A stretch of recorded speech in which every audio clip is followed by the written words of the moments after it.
लोग नमाज क्यों छोड़ देते हैं? आज का सबसे खतरनाक फितना ये नहीं कि लोग अल्लाह को मानते नहीं, बल्कि ये है कि लोग अल्लाह को मानते तो हैं मगर उसकी नाफरमानी को मामूली समझने लगे हैं।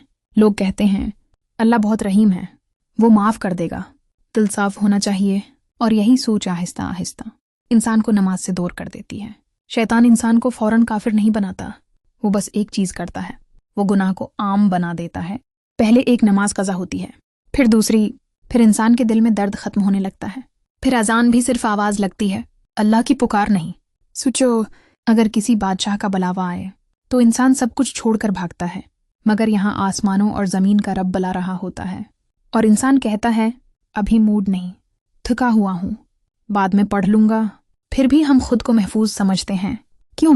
क्योंकि हमने अल्लाह की रहमत को ग्रांटेड लेना शुरू कर दिया है। याद रखो, अल्लाह की रहमत बहुत वसीया है, लेकिन अल्लाह की रहमत उनके लिए है जो पलट आते हैं, जो शर्मिंदा होते हैं, जो सजदे में गिरते हैं। ये नहीं कि बंदा जानबूझकर नमाज छोड़ता रहे और फिर कहे अल्लाह तो गफूर रहीम है।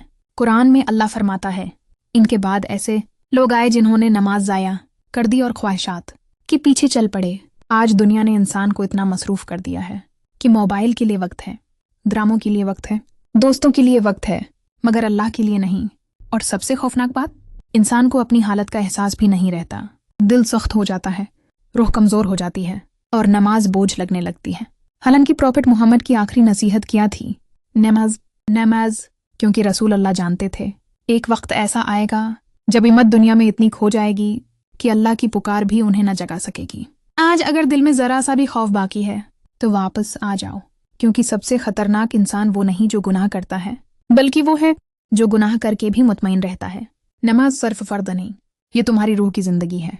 अगर आप चाहते हैं कि ऐसी ईमान जगाने वाली वीडियोज़ मज़ीद आएँ तो नूरे खुदा को ज़रूर सब्सक्राइब करें।